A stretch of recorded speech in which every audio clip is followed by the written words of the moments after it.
Um, the title that I have now, we'll call it a working title, is "Oh, that we might see everything differently, interrogating a Baconian spirit and confessing inhumanity."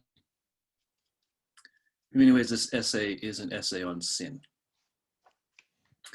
Let's get into it. Technology is everywhere. While many artifacts of technology have improved conditions for human life, others have introduced harm and threaten annihilation.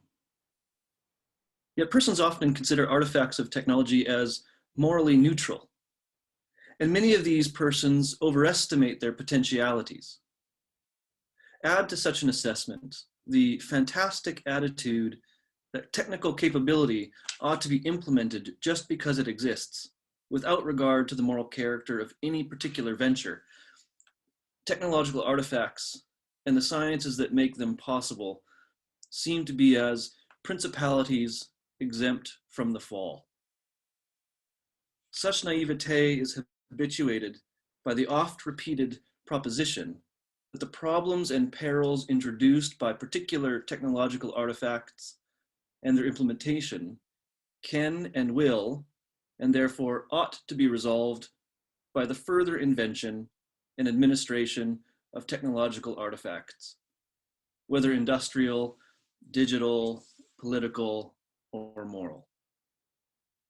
And yet the proposition persists, even when such argumentation is refuted daily by the plethora of other perils and contaminations, plagues and pestilences, and jeopardies both known and surprised, produced and promoted in the name of science and technology as safe and beneficial to life. Yet, as American lawyer and lay theologian William Stringfellow labors to point out, history verifies and betells the truth that technology and the institutions that support it are fallen principalities too. However, such technical imperatives and the incumbent rationalities that shape the way we are in the world persist in spite of perils and problems. This seems to reveal a kind of faith-filled trust in technology that militates against qualitative change in our thinking and our doing. Ours is and will be a technological age, so the faithful confess. Such trust has been habituated. Technology in this way claims our habits and constrains our experiences, giving rise to mediated and participatory performances that affect the way we not only engage with, but also talk, or think, I should say, about everything. The technological society is not simply, therefore, a way to life, but we have learned to follow it. But we learn that it is the good way of life, much better than before. Thus, we've learned to follow it to better lives and a better world. We follow it because we're convinced by the dependability and disburdening outcomes of technological artifacts, convinced of their potential repeatability in each and every area of our lives. We follow. And because we continue to believe that technological artifacts are not only as means to desired aims, but also human activities, a modern anthropology that has cultivated our commitments is often recited, that we are the people and that wisdom was born with us. We follow technology while thinking that we're following ourselves, thinking that we are following our desires toward betterment, toward a world without danger, without frailty, and without death. We think, as Leon Cass has commented regarding the modern project, that we are chasing the conquest of nature for the relief of humanity's estate. Yet whether we are following ourselves, or following after technology, or following after conquest, let me be clear of this. We follow a way other than Christ. In this mood, the following will introduce three, I'll call them confessions, that examine our desires, our trust in technology, and the making of sinners in our late modern technological milieu. Our search for perpetual youthfulness and the transhumanist commitments to post-human futures that emerge from a kind of Baconian imagination that prioritizes control and choice will anchor a particular analysis of the kind of technologic that demeans human being while cultivating a profane spirit. Each confession, arguably, could stand on its own, but taken together, I hope to sketch our current predicament while inviting us, in the conclusion, to hear of Christ's call again, follow me.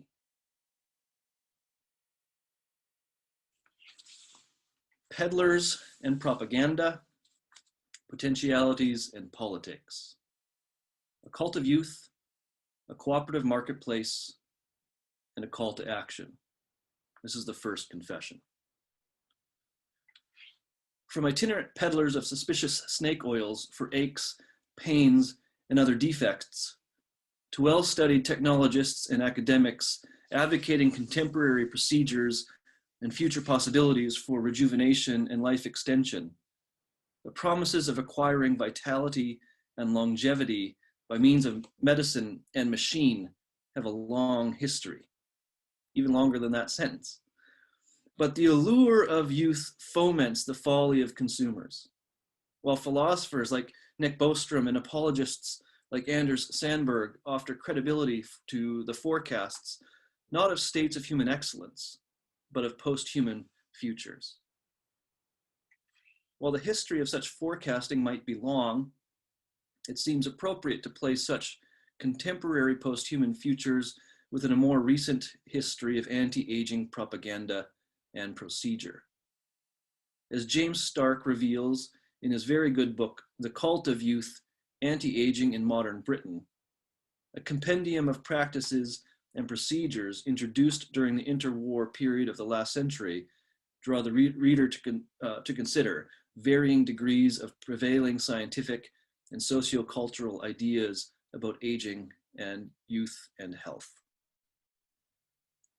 The advocates for anti-aging and rejuvenation that Stark identifies, while differing widely on programs and procedures, share several characteristics, including desires for the restoration of both physical vigor and appearance, for radical life extension, and for human immortality.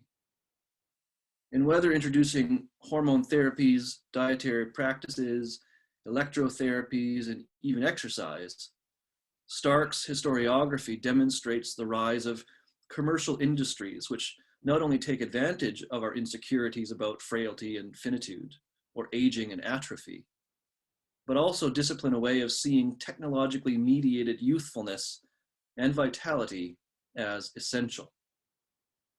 The sciences and pseudosciences that have corresponded to the sociocultural interests and investments into methods or techniques to restore youthfulness, to maintain vitality, and to rejuvenate oneself reveal the kind of dialectic where both philosophical or ideological postures toward aging are shaped.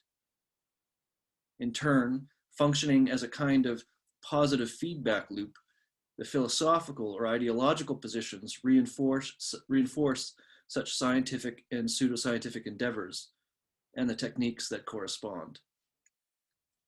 Forestalling aging and the promises of technologically mediated existence are now familiar aims. And the markets, the advertising, and institutions like Google that buoy such aims have mainstreamed the present iteration where language of enhancement is not only commonplace, but also increasingly preferred. And you can point to a 2013 Time magazine in which they discuss Google's investment in procedures to cure us of death and dying, and their continued investment in a company called Calico in San Francisco, which is a company aimed at extreme longevity and life extension. But anti-aging and promises of youth remain familiar to our current milieu. Advertising of various health and beauty industry campaigns, creams, and concoctions litter our media, promising enhancements and reinforcing norms that favor youthfulness and strength and vigor. Even Mother's 2020 marketing campaign for IKEA, Mother is a London-based advertising firm, so even Mother's 2020 marketing campaign for IKEA, it's not my mom, but while visually opposing the often fraudulent claims of such advertising, present their mattresses and duvets and pillows spilling out from beauty cream jars and energy drink cans and supplement pill bottles, while text conveys the claims that sleep is the natural strategy to combat aging and declines in vitality and cognition. It's a really striking ad campaign, which you can see here in Oxford. And YouTube, Instagram, or TikTok stars are often the grifters of commercial industries, serving as marketers or influencers, not only of lifestyle products and practices, but also branding themselves as icons of the efficacy of particular lifestyle choices and self-determination. But such commodification that takes advantage of our youth-obsessed society, offering illusions of choice and experiences of control, is not the current target of my critique, yet such commodification serves to highlight the zeitgeist where choice and control and the marketplace that promotes these aims illuminate the social values continually nurtured by a widening range of industries in complex relation to and with the sciences and co-inhering technologies. Instead, the targets of my gaze are those who have been disciplined to a Baconian spirit that draws out my concern and critical attention. It's the extreme measures like Russian-born Paris surgeon Sergei Voronov's grafting of testicular tissue of monkeys onto the testicles of men in the 1920s and 30s that might prove to be the analog descendants of contemporary biotechnological and digital interventions. Such persons and practices have constructed the skyline of the cities and towers that today promote anti-aging and voluntary mortality. Skylines and towers which now hang their advertisements for cryogenically frozen heads and bodies awaiting reanimation, or for the purchase and consumption of a panoply of vitamins, minerals, and synthetic pharmaceuticals to arrest the onset of aging and age-related pathologies, or the endless talk of capacities to upload one's cognitive input-output patterns to silicone chips, or data storage warehouses we euphemize as the cloud and epitomize on streaming services as heaven on earth, as seen on the Black Mirror episode San Junipero. To be stronger, faster, younger, smarter, to live longer, to live indefinitely, or to live and die as an expression of willful agency. These are the desires that a modern cult of youth attempts to satiate through the introduction of various enhancement technologies. The biological expression of Homo sapiens is in effect limited, and the possibilities and abilities of human being remain underdeveloped or are at an early evolutionary stage. More than underdeveloped, human aging, bodily depredations, and the persistence of unwelcomed death are regarded as insufferable problems to be overcome. Problems which, so it's argued, can be empirically studied and technologically resolved. Problems that the late modern marketplace mobilizes not only to condition our attention, but also to conform our imagination so that we might give assent and investment, I suppose, to technological powers and the principalities of progress, including the sciences and technologies that mobilize the making, procurement, and gene editing of embryos to be used for research and development with CRISPR-Cas9 and analogous technologies, pursuing the ideal of the made baby. The normative argument proclaimed by transhumanists, however, follows an is-ought added to an ought implies can formula. An is-ought and an ought implies can formula that also bespeaks of an idealist's mental conjuring. That biological limitations, aging, and death are problems, according to the transhumanist, alongside many medical professionals. It follows that humanity ought to eradicate such harms of finitude. And true to a Kantian moral argument, their reasoning implies that indeed we can, in fact, eradicate such harms. If not now, then soon. It's no wonder that journalist Mark O'Connell might describe the transhumanist moral position this way. It's their belief that we can and should eradicate aging as a cause of death, that we can and should use technology to augment our bodies and our minds, that we can and should merge with machines, remaking ourselves finally in the image of our own higher ideals. Ideals, for example, that fetishize not only control and choice, but also computations and complexities. Such ideals, however, are not innocent of a conformation. That is to say, the ideals which focus the liberationist rhetoric and technological rationality have been learned. The education has been shaped by the language and habituations that, for example, a Pelagian heresy and a Promethean pride might proffer. We can, by our own efforts, right the world and save ourselves.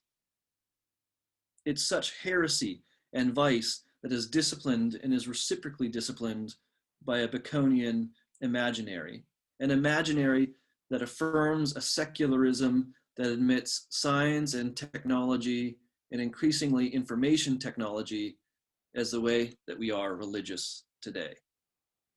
Bronislaw Szerzyński's book, Nature, Technology, and the Sacred, would lead you in that direction, and it's a pretty fantastic book.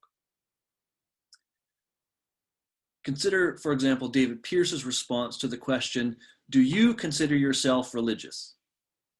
Pearce, of course, is a philosopher and a prominent advocate of transhumanism. Responding to that question about his religiosity, he said, I think it's hard to reconcile transhumanism and revealed religion. If we want to live in paradise, we will have to engineer it ourselves. If we want eternal life, then we'll need to rewrite our bug-ridden genetic code and become godlike. Only high-tech solutions can ever eradicate suffering from the living world. The messianic prophecies of liberation that such transhumanists proclaim are further coupled to probabilistic eschatologies which illuminate that which transhumanists trust. The power to order and to form which technology promises. Some even point toward a fast approaching future they identify as the singularity. That's a future period during which the pace of technological change will be so rapid and its impact so deep that human life will be irreversibly transformed. Yet their attention toward such a future, among other different portrayals, in transhumanism there's a number of portrayals of what the future might be, promises more than mere progress. It promises precision, manipulation, and control. It promises liberation from the insufferable phenomena that plague the processes underlying life and disease. Thus, the clarion call to political action follows. People of the world unite. You have nothing to lose but your biological chains. A call you would read in Simon Young's book, Designer Evolution. People of the world unite. You have nothing to lose but your biological chains.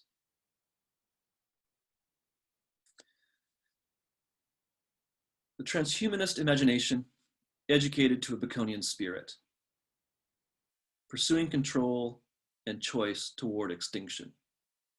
This is the second confession.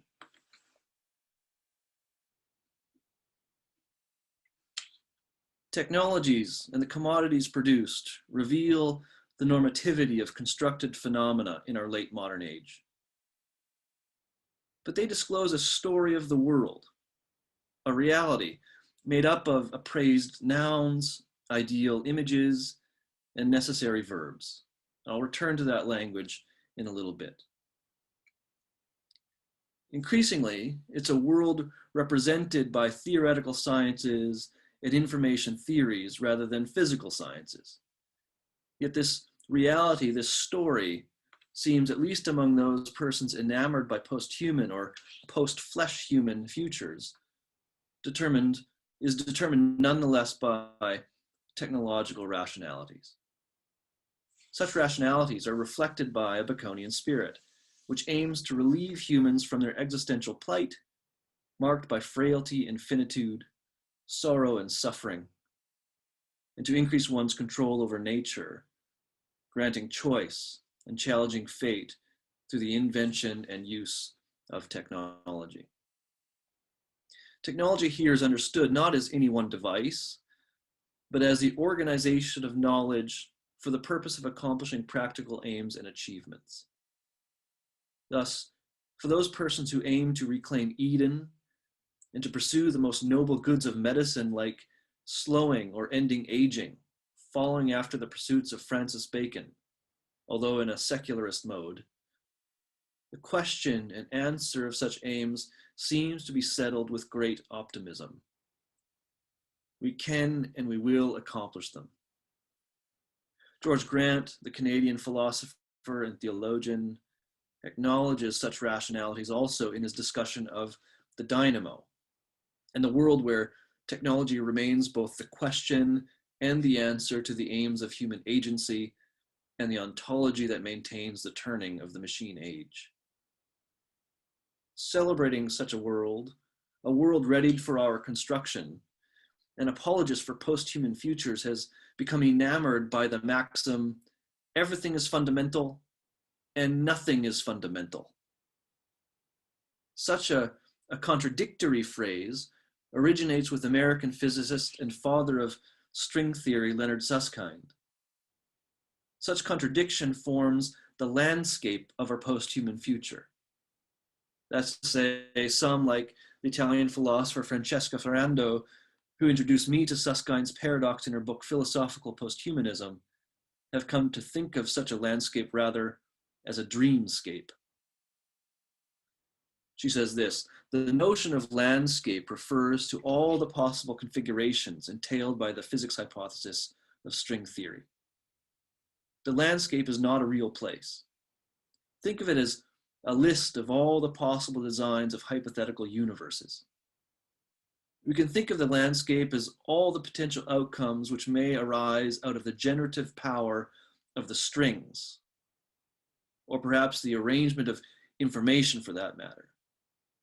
Here, power should be understood in its Latin etymology as potentia, meaning both power and possibility. Power and possibility by way of strings or qubits, or information, we'll say, however, don't reveal anything essentially new to the conversation concerning the way the world is for those conformed to a Baconian spirit, and the way the world has been represented, evaluated, and reconsidered since Francis Bacon, among other forefathers and foremothers of the modern mind. Mathematical metaphors persist. Ferrando's dreamscape is one where 42 really is the meaning of everything and the meaning of nothing too. And that's sort of a brief shout out to the Hitchhiker's Guide to the Galaxy, in which 42 answers that question of the meaning of life. Such power and possibility are often discussed in the same breath as progress.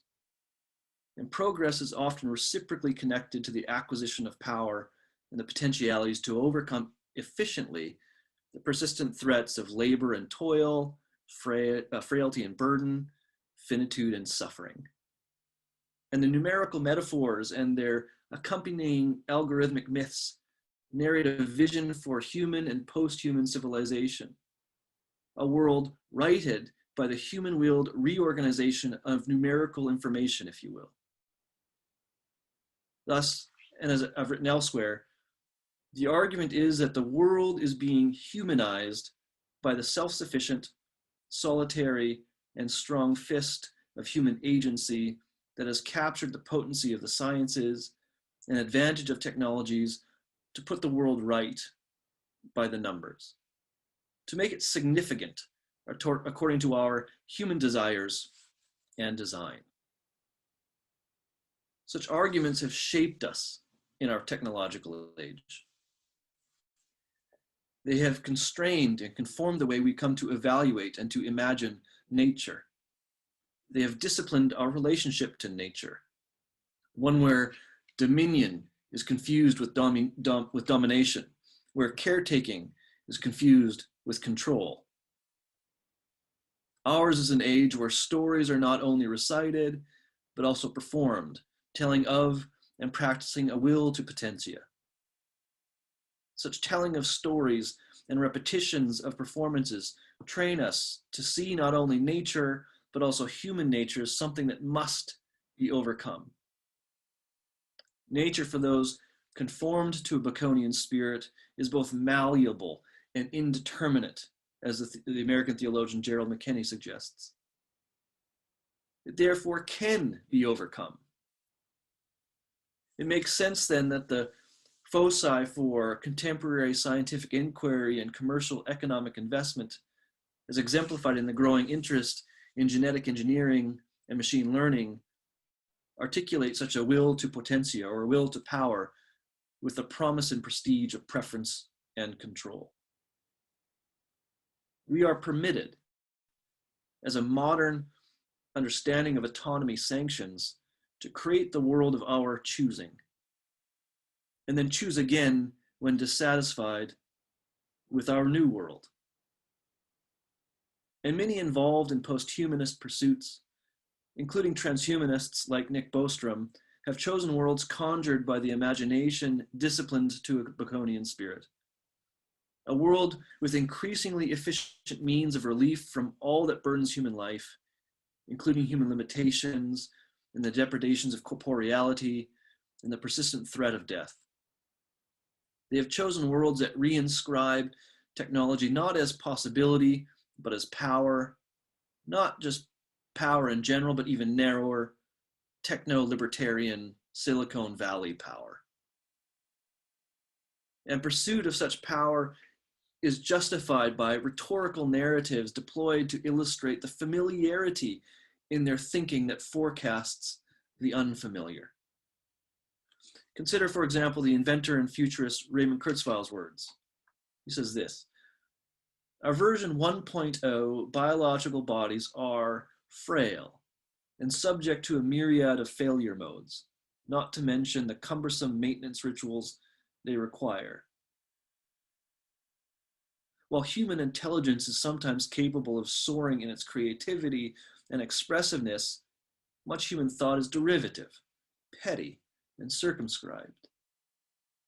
Our technology will match and then vastly exceed the refinement and suppleness of what we regard as the best of human traits." Consider also Nick Bostrom's thought experiments for why he wants to be post-human when he grows up, and to give plausibility to the claim that becoming post-human could be good for all of us. He says this: "Let's suppose that you were to develop into a being that has post-human health span and post-human cognitive and emotional capacities. you cherish your improved health. You feel stronger, more energetic, and more balanced. Your skin looks younger and is more elastic. A minor ailment in your knee is cured. You also discover a great clarity of mind. Your experiences seem more vivid. You discover that you can get more out of reading Proust and nature, maybe not Karl Barth, but those two, you can get more out of it. You begin to treasure almost every moment of life. Each day is a joy. Things are getting better, but already each day is fantastic. Add to this other characterizations of the familiar extended further to bolster Bostrom's more is better, maximizing of preferences kind of argument. People already seek to extend their health span, to remain healthy and active and productive. And he continues by saying, most people reveal through their behavior that they desire continued life and health. And most of those who are in the best position to judge the value of continued health or continued healthy life at any age, judge that it's worth having. This constitutes prima facie support for the claim that extended life is worth having, even when it's not fully healthy. The fact that this holds true at all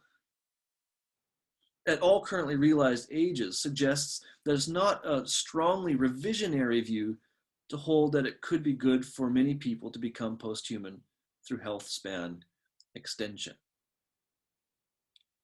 However, while such visions promise the maximization of happiness and the minimization of suffering through the administration of instrumental reason or technological innovation, they also point human potential towards service beyond human or transhuman unfoldings. While narratives of relief from the human condition foreground much of the rhetoric that serves as an apology for post-human pursuits, anthropologist Abu Farman has argued that Bostrom, among others, are unabashed in their relentless pursuit of control over nature. And pointing toward the very apex of human mastery and achievement, the human produces its own obsolescence, or more likely, extinction. In this sense, transhumanism, disciplined to a Baconian spirit, can be read by secular humanists as the perfect tragedy. Overcome by the ambition of mastery, drunk with fantasies of the limitless, the protagonists are the agents of their own demise, heading to a fall of their own making despite all of the warnings. Transhumanists have been readily charged with hubris, the ultimate tragic quality. Thus, as I've argued, the stories that have carried us here to our technological present have demanded not only an imaginative confirmation, but also a participatory response that has trained our gaze upon nature to see it as raw material awaiting agency to put it to work, to make it fit our imaginings, to correlate what we see with what we imagine so we can make what we want. Here we discover the sentences we now recite. By parsing these sentences, we discover the nouns that we see in the world as it is given undergo valuations, while the desires of our imagination are actualized by the verbs of our technological artifacts in order to make the world that we want. Yet what we have been trained to want is not a telos. Rather, we want the power for power that might grant a perpetual pursuit of better, a perpetual pursuit of means. And so it makes sense that Bostrom would say the following: transhumanists view human nature as a work in progress, a half-baked beginning that we can learn to remold in desirable ways. Our own current mode of being, therefore, spans but a minute subspace of what's possible or permitted. Mental and physical fitness is buttressed by disease and the depredations of aging. Thus, the duration of one's health span ought to be extended, and extended again when possible. and extend it again when possible, and extend it again when possible ad infinitum. Cognitive and sensual capacities and emotional experiences are limited by biological contingencies. Thus, intellectual life, sensory experience, mood, and personality ought to be enhanced, ensuring abilities to understand and to enjoy life. Read together, these sentences, among others, become paragraphs, and paragraphs become stories. And these stories are recited, they're performed, and they're repeated, habituating persons to the way of potentia that the technological age disciplines. Such repetitions of stories educate us, conforming us to a Baconian spirit. And so of landscapes made of strings and qubits of physical and informational resources, we learn to organize our response to and handling of said material toward functionalist outcomes, discovering meaning only when materials are usable to acquire that which we desire. But increasingly, the disposition of the post-humanist, at very least a certain kind of post-humanist, human material is viewed as unusable, at least in its presently evolved, biologically limited and frail form. For such persons, the Homo sapiens is as a weed in the wrong place. And if Farman is correct, a weed being readied for extinction. So thinking back to that first confession, I think we need to ask, is there really nothing to lose? It might be that we're being ready to lose everything.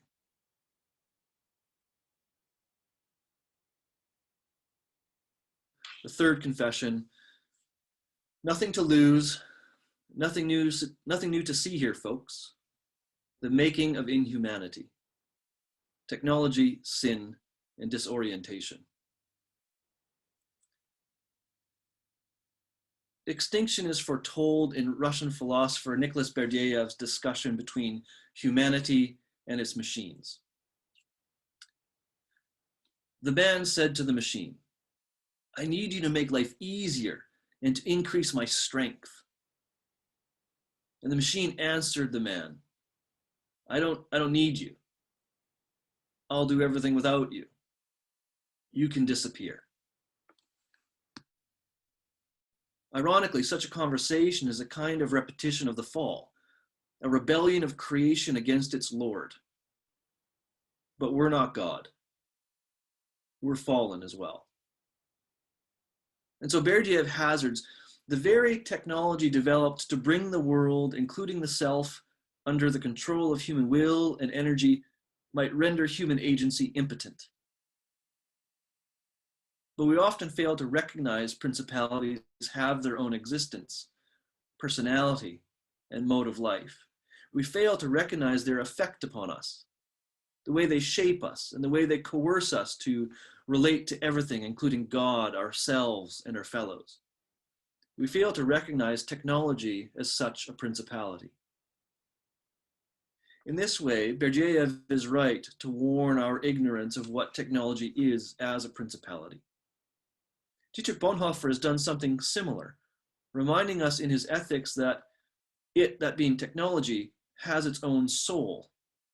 Its symbol is the machine, the embodiment of violation and exploitation of nature. Elsewhere, Bonhoeffer warns us further that technology has a creaturely power with which the earth seizes hold of humankind and masters it. While it might be that we think we are masters, Bonhoeffer laments, we do not rule. Instead, we are ruled. The thing rules humankind. Humankind is a prisoner, a slave, or the world and its dominion is an illusion. That's from his Creation and Fall. This is what I have meant by using the imagery of being conformed to a Baconian spirit. We are shaped by the stories that technology as an ontology, as a um, as an ontology has made essential. The preeminence of this singular, ubiquitous story contorts and constrains the way we say and see and are in the world. It's a story that narrates the end of ends, conforming desires toward power and progress as means to further power and progress, all the while cultivating discontent. The story of technology frustrates us, shaping us in opposition to nature. The nature we see is regularly outdone by the technological artifacts we and our machines engineer and the commodities they promise and proffer. Thus, the nature we have made becomes redundant to the nature we can develop. Upgrading everything becomes normative, because more power and more progress is the tail wagging the dog. Modern human beings, shaped by such a story, therefore, remain perpetually frustrated and deeply unfulfilled. And technology, with its own creaturely powers, has shaped us in ways that preclude our seeing the world differently. It's a story of it's a story of a technological imaginary that curves us in upon ourselves, only to swallow us up. In this way, technology is not only dehumanizing, the inverse dominion of technology over humanity, shaping us in its image, making us into icons of machines and machine parts to be used or used up or discarded when proven useless. Technology, this story of a technological imaginary shaping us to a Baconian spirit, also makes of us sinners. Oh, that we might see everything differently. But to see things differently, we must dissent such profane doctrine. To do so, however, requires an external force, an encounter with history, to interrupt the inertia of our sin and to shape us anew. To realize such dissent, to realize that we are sinners and have failed to be caretakers of the principalities of this world, allowing them to hold dominion over us and to blaspheme God and to besiege the world, I think Karl Barth is correct. To realize that we are, as sinners, icons of the machinations that have shaped us, we need to be reminded that our actions are not merely external and accidental and isolated, but as Barth argues, a human is what a human does. His inward being is the source of his outward actions. And if our fallen technological age, our fallen inward being is habituated by vices, by sins that contort our saying and seeing of, as well as our work in the world. And in our technological age, as in any age, the sins of falsehood and sloth and pride have conjured by the repeated performances and mediated by a Baconian spirit, a murderous agency that cheers with an increasing cacophony the ruin of the world as it has been given. But of these sins listed here, these are the sins that Barth takes up in the volume 4 of his Dogmatics: pride, sloth, and falsehood. It's pride which will focus the following. Pride dissociates us from right relation with God, who in Christ is given to us and for us, such that we might become human. Instead, pride leads humanity to believe that to be truly human is to love and choose and will and assert and maintain and exalt oneself. Disciplined by pride, the malformed human wishes to be its own God, self-sufficient, self-affirming, self-desiring, self-centered, and rotating about himself. And what is pride, Augustine would query, except a longing for a perverse kind of exaltation? This happens when a man is too pleased with himself. Pride is implicit to a Baconian spirit that has conformed our desires and discontentment wrought from the continuous pursuits of potentia. It's the "we can do this ourselves, damn it" sort of exclamation. Such an exclamation is the kind of demonstration that one utters in such stories disciplined by pride. As the advance of scientific knowledge and corresponding technology continue to present tangible advantage against the limits and frailties of human life in nature, we mere mortals, so we think, have proven ourselves self-sufficient, solitary, and strong. We have proven ourselves as gods, knowing for ourselves what is good and right and just. We know already of everything that liberates humanity from labor and toil, frailty and finitude, suffering and sorrow. We have proven ourselves as gods without need of figments and fables, save for the modern exaltation we repeat for ourselves. By will, reason, and technique, we have no need of trusting others, whether God or our fellows. Simply trust the machine. Yet, shaped by the stories of control and contrivance, pride cultivates disdain for the world. And as pride curves us ever inward, that we know what is good for us disciplines a self-judgment that we too must be remade in the image of that which pleases us. Technological self-mastery. Yet such self-judgment is but an illusion of the contortions demanded by the dominant rationalities enfleshed in machine and modality. Rationalities that make us, wittingly or otherwise, into icons of such mechanism and method, fodder for instrumental application or annihilation. But pride blinds us toward the anti-humanism it proffers. In our pursuit of solitude and self-mastery, we have found ourselves to be stripped of creativity and dominion, all the while being moved and formed, ruled and enslaved.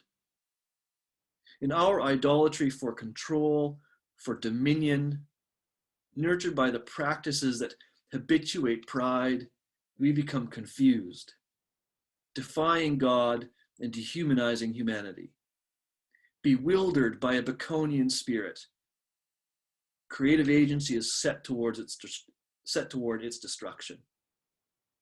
And the transhumanist has no awareness of his pride. Bostrom, for example, rejects it outright as a possibility while tampering with nature. We have proven ourselves gods, and in our humanity, we remain inhuman. Pride, as with all other sins, disorients us from our vocation. It disorients us from exercising dominion or caretaking over principalities like technology, while marching us with our achievements headlong and blinded toward nothingness. Let me conclude. That we might to see everything differently. Follow me. As it might be clear by now, my concern is not with any one artifact of technology or any one particular consequence from the usage of given means. My concern, maybe it's less obvious, is not to offer naive criticism of such means and their risks and benefits. My concern rather is with the way persons are conformed in a world where technology is ubiquitous and the great dynamo of technological rationalities continues to spin us around and around, giving occasion to practice the habits that seat and structure our relation to creation, our fellow creatures, and to Christ, all the while disorienting our vocation. Such is the inertia of sin. I am concerned, therefore, with the way the ontology of technology, that being the way we are trained not only to say, but also to see the world, and we in it, as fodder for technique, how that has made us sinners, conformed to a Baconian spirit. Put differently, I'm concerned with the way such an ontology educates our being toward nothingness, while signifying the fall which implicates the whole of creation. Or to put it plainly, I'm concerned with the way that our technological age is making us into inhuman humans, into post-humans now, whose imaginations have been shaped by the inertia of a spinning principality and its repetition of stories that tell us what we want. We want more power and progress. For more power and progress. Always seeking better and never finding the good. As Julian Casserley has said in his 1940 signpost contribution, The Fate of Modern Culture, if left to exhaust itself again and again between the tensions of human sin and destiny, the fate of modern culture, groomed by confused thought and invalid aspiration, is a reciprocal rebellion collapsing into an abyss of shapeless ruin. Bewildered, disillusioned, and despairing. That Christ comes to us, turns toward us, and invites us to follow him is our only hope. Said differently and gladly, we, all of us standing, even stranded in the middle of a late modern technological maze, need not to find our way out, our own way out, from our bewilderment, disorientation, and despair. Rather, that we have lost ourselves by heresy and hubris warrants divine judgment. And we can hear the admonition of Christ given to Peter, "Get behind me, Satan." But that Jesus turns toward Peter while offering a rejoinder to his rebuke, inviting response with, "And follow me," also means that we need not to be pessimistic about our present or our future world. Our state of being is not static. We need not to be pessimistic about our world and we in it, because it is and we are God's beloved. And if you assert that, as George Grant states, you cannot be a pessimist. And because we are God's own, that we have been hypostasized by the icons of a Baconian imagination does not mean that we cannot be educated again differently. To imagine this world differently. But to be so educated, we must learn to read and to understand that superscription that hangs above Christ on the cross as a shrewd comment on human achievement, as Donald McKinnon might say. If there's no way to understand such a superscription than to admit the revelation of God in Christ is also an exposition of the human predicament. Such understanding is what is needed to dissent of a Baconian spirit and to admonish the principalities about their vocation as creatures called to serve the social needs of human beings. To serve as such would mean that technology, for example, might be freed from profane accounts of potentia and progress, freed from lies about us and the world, freed from pursuing different worlds ad nauseum, and to attend to the most basic of needs in this world, and the most basic needs of our fellows. So freed, we might discover by a renewed creativity, liberated from the hegemony of technological rationalities and their incumbent imperatives, the skill to be technological for the well-being of all things, reflecting the technique of Christ, whose faithfulness trains us toward an active faith in this world, toward a hastened patience that clothes the naked, that feeds the hungry, that comforts the distressed, that shelters the destitute, that cares for the infirmed and the imprisoned, and so on and so forth. But from where might one begin to learn such skill? From whom might we learn to see this world differently? The answer is not mine to give. Rather, the answer is already being given by Christ, who turns toward us all and says, "Follow me." So following, we might learn not only of the predicament of humanity and all of creation, but also of the way which changes our saying and seeing of, as well as our being in the world. So changed, one can repeat the formula of our redemption. There can be no way from humanity to God unless there's been first set in the wilderness, away from God to humanity. Such a sentence is exactly the kind of sentence we might need to dissent of a Baconian spirit. And the words and sentences and paragraphs that have shaped our vision to wish with dissatisfaction in this world for a different one. Such a sentence is a confession. As a confession, it also discloses our trespasses. It is, therefore, a confession of failure. And we can recite such a sentence because it presupposes that that failure has first been remedied by the gracious act of the transcendent God.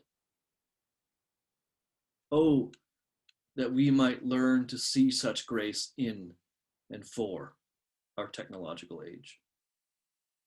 Thank you.